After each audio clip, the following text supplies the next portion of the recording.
অনেক কিছু প্রবলনে আমরা পা দিই। আজকে অনেক দিন ধরে বলছি একটা বিষয় নিয়ে আসবো, সেটা আসা হচ্ছে না, তো আজকে এলাম। বিষয়টা আমারই, কারণ আমার একটা ভুল, যেটা আজও বয়ে বেড়াচ্ছি, 16 বছর আগেকার একটা ঘটনা। আমি অনেকবার বলেছি, ব্যাংকের কিছু ব্যাংকের থেকে আমার একটা লোন নেওয়া ছিল, লোনের ব্যাপার।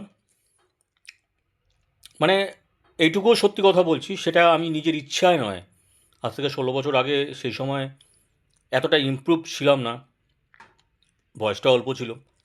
যাই হোক, মানে ভুল বুঝিয়ে ব্যাপারটাকে পুরো আমার মাথায় ঢুকিয়ে দেওয়া হয়েছে, মানে আমাকে পুরো একদম খাদের কিনারা ঢুকিয়ে দিয়েছে। আর ব্যাংকের সেই রিপ্রেজেন্টেটিভগুলো প্রচুরবার এসছে, প্রচুরবার ফোন করেছে, প্রচুরবার নানা রকম মিথ্যে বোঝানো হয়েছে, সেটা পরে আমি দেখেছি না, যখন আর কিছু করার ছিল না।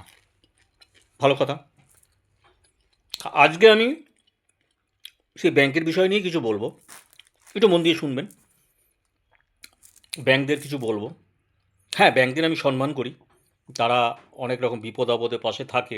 আজ ব্যাংক না থাকলে হয়তো আমাদের একটা ইনভেস্ট, একটা এত সুযোগ সুবিধা আমরা হয়তো পেতাম না। তার জন্য আমি সমস্ত ব্যাংকে কুর্নিশ জানাই, অনেক সম্মান করি, শ্রদ্ধা করি আমি ব্যাংকদের। কিন্তু কিন্তু কিন্তু যেই জিনিসগুলো আমার বিবেকে লেগেছে, বা অনেক মানুষের বিবেকে লাগে, আমার বিবেকে যেটা লেগেছে আমি সেটাই প্রকাশ করতে চাই।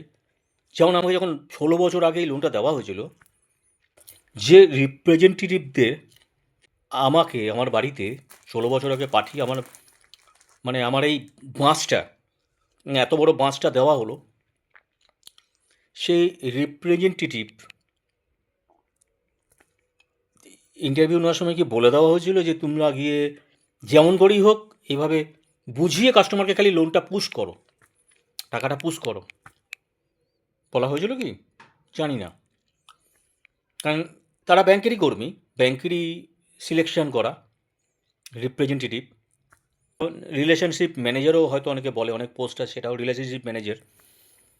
তা তাদেরকে কি বলে দেওয়া হয়েছিল যেভাবে, কারণ তাদের একটা কমিশন আছে, তারা যখন একটা মানুষকে লোন দিতে পারে সেখান থেকে একটা ভালো অঙ্কের কমিশন পায়। আমি খুব বেশি নিইনি, মানে লাখ লাখ টাকার লোন নয়, সামথিং কিছু।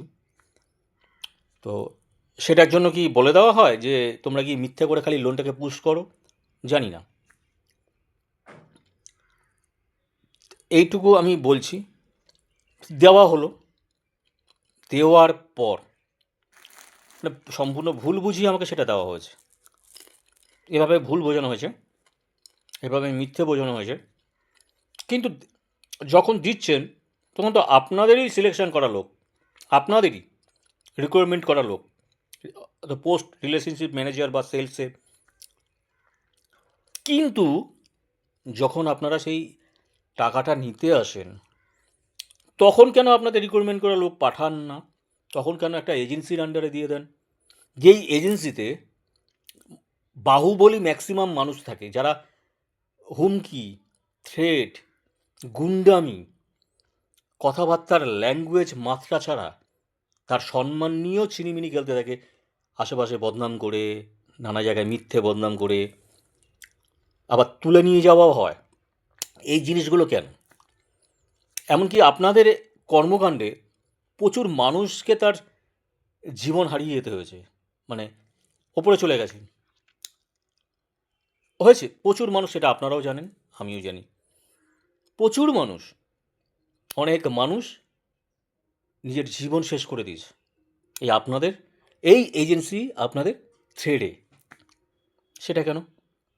আচ্ছা, আমাকে যে লোনটা দেওয়া হয়েছিল সেটা কেন রিজার্ভ ব্যাঙ্কের রুলসের মধ্যে আসেনি? মানে তার ইন্টারেস্ট, এটা রিজার্ভ ব্যাঙ্ক ঠিক যেখানে ঠিক করে দেওয়া হয় একটা ইন্টারেস্ট যেটা ব্যাঙ্ক নেবে, তার বাইরে কেন আমাকে ইন্টারেস্ট দেওয়া হয়েছিল, তার বাইরে কেন আমাকে ইন্টারেস্ট নেওয়া হয়েছিল? এই জিনিসগুলো খারাপ লেগেছে, খারাপ। তারপরে আমি যতটা পেরেছি দিয়েছি, আমি কখনো বলিনি আমি দেবো না, আমি নিশ্চয়ই দেবো। কিন্তু দিচ্ছিলাম, একটা দুটো মাস হয়তো সেই সময় আমার কিছুটা পরিস্থিতি খারাপ হয়ে গেছিলো, কিছুটা খারাপ ছিল, কিছু খারাপ হয়েছে, সেই সময়টা হয়তো 1 মাস 2 মাস আমি দিতে পারিনি, তারপরে এসে আপনাদের বাহুবলীরা কি করেছে কি করেনি, মানে কোনটা করেনি, মানে থ্রেড, হুমকি, আশপাশের বাড়িতে এসে বদনাম করা, ফোনে থ্রেড দেওয়া, নোংরা কথা বলা বাড়ির লোককে, কিচ্ছু বাদ রাখিনি। সেটা কেন করা হয়েছে? মানুষের সুবিধা অসুবিধা থাকতেই পারে, রুলসই আছে। অনেক মানুষ আছে, আজকে একটা মানুষ চাকরি করে, কালকে মানুষটার, আপনারা চাকরি দেখে ধরুন দিলেন, কালকে মানুষটার কোনো না কোনো কারণে হয়তো অফিসটা বন্ধ হয়ে গেল, কারখানা বন্ধ হয়ে গেল, চাকরিটা হয়তো চলে গেল, বিজনেস আপ ডাউন লস হয়, হতে পারে, হয়। যেটা আমি যখন বিজনেসে করেছিলাম আমার যেমন লসটা হয়েছে, হয়।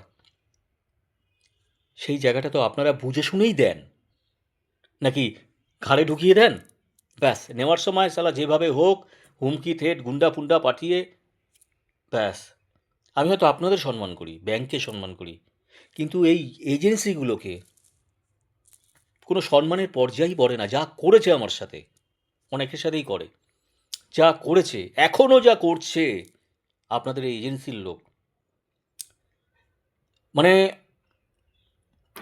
যারা চাকরি বাকরি করে এজেন্সিতে, যারা আন্ডারে আছে, মানে এখন তো ওয়েস্টবেঙ্গলে চাকরি বাকরির যা হাল, যেটুকু চাকরি আছে সেটাও খেয়ে নিচ্ছে, যা চাকরি বাকরির হাল মানুষের, লাস্টে কি করবে?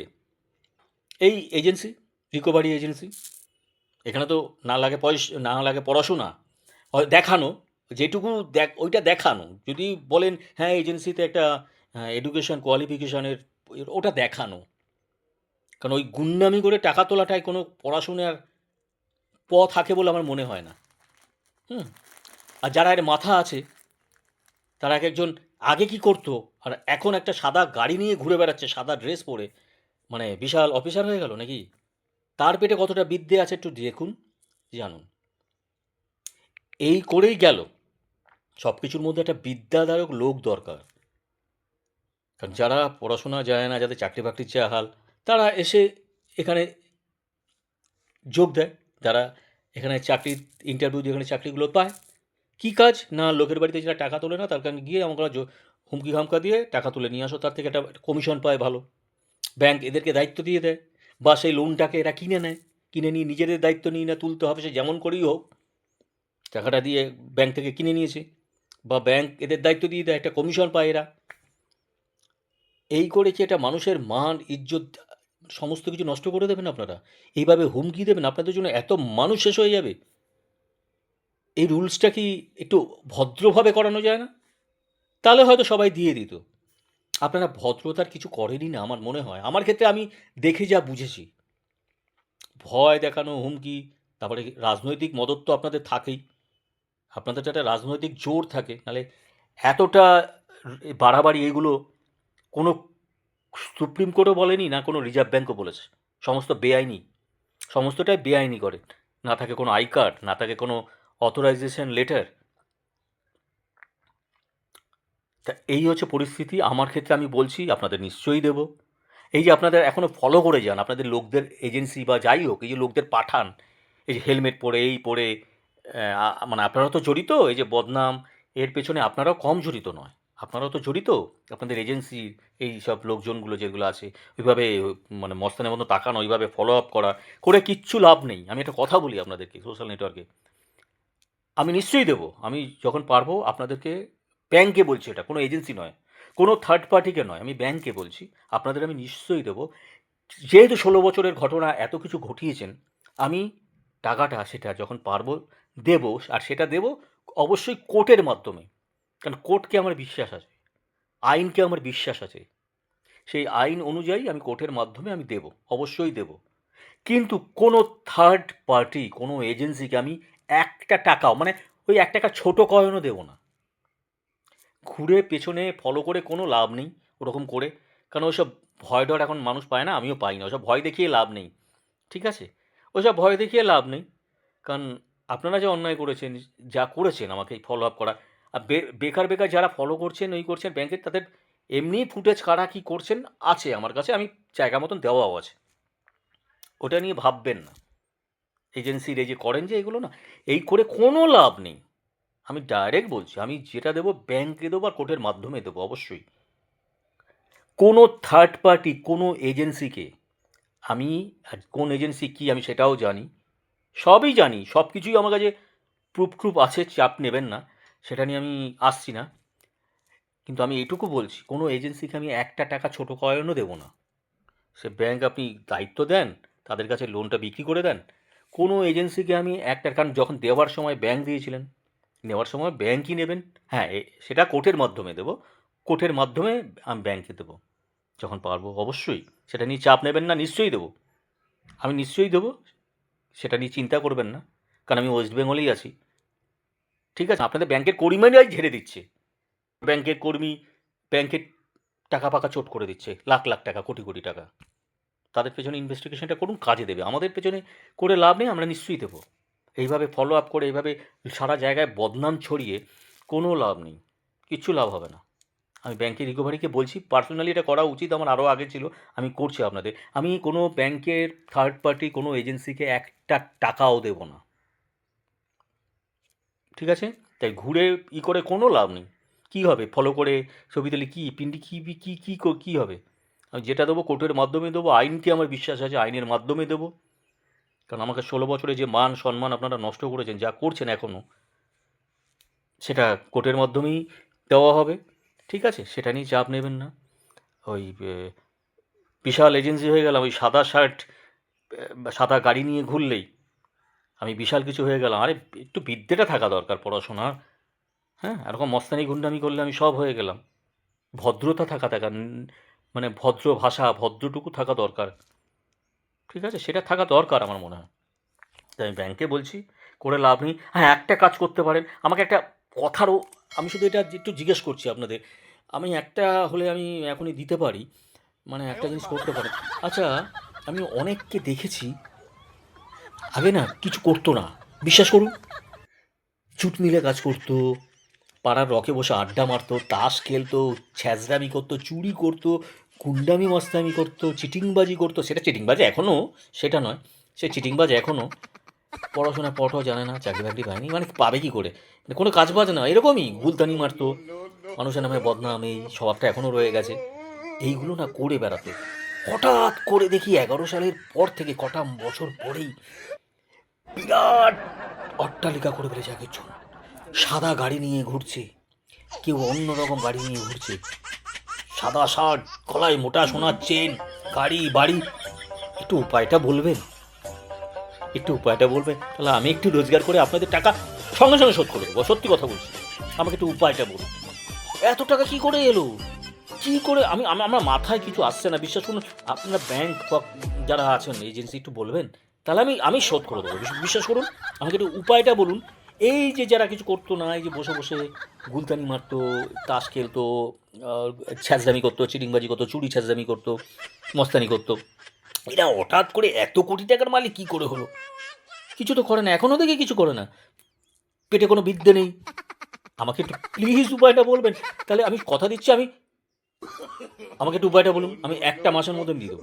আমাকে একটু উপায়টা বলুন, আমাকে একটু রোজগারের উপায়টা বলে দিন, তাহলে আমি নিশ্চিন্তে তখন শোধ করে দেবো। একটু জানবেন, একটু জানলে আমাকে জানাবেন উপায়টা, কী উপায়, কেমন? হ্যাঁ, ভালো থাকবেন, সুস্থ থাকবেন, অবশ্যই দেবো, চিন্তা করবেন না, নিশ্চয়ই দেবো, সেটা কোর্টের মাধ্যমে। হুম, শুধু এই উপায়টা যদি জানেন আগে বলবেন কিন্তু, তাহলে কিন্তু তাড়াতাড়ি। হ্যাঁ, আর দেখবেন আবার তুলে তুলে নিয়ে গুম করে দেবেন না, আবার তুলে নিয়ে চলে গেলেন, আপনাদের তো আবার লোকজন আছে, গুম করে দিলেন, আবার এমন করলেন যাতে সুইসাইড করে নিলাম, তাহলে তো আবার পাবেন না। এগুলো তো আপনাদের আবার মেরে ফেলে ফেলতেও পারেন, মানে আপনাদের তো সব এগুলো অনেক আছে, মদত ফদত সব আপনারা, ঠিক আছে? এটুকুই বললাম, ভদ্রঘরের ছেলে, আমি কারো কাঠি ফাটি মারি না, কারোর পেছনে কারোর থেকে একটা টাকাও নিইনি কোনো, ঠিক আছে? আপনাদের কাছ থেকে এটা ভুল করেছিলাম, মাথায় ভুল ঢুকিয়ে দিয়েছিলেন, কিছু করার নেই, অবশ্যই দেবো, ঠিক আছে? নাহলে আমি কারো কাছ থেকে একটা টাকাও নিই না। হ্যাঁ, ভালো থাকবেন, ঠিক আছে? আর কারোর পেছনে কাঠিও মারি না। ভালো থাকুন, হ্যাঁ? আসছি। আর ফলোয়ার করে কোনো লাভ নেই। আপনাদের যদি পয়সা থাকে, গাড়ির তেল ফেল খরচা করে যাবেন, নিজের ছবিটাও তুলে নেবেন। আসি, ভালো থাকবেন।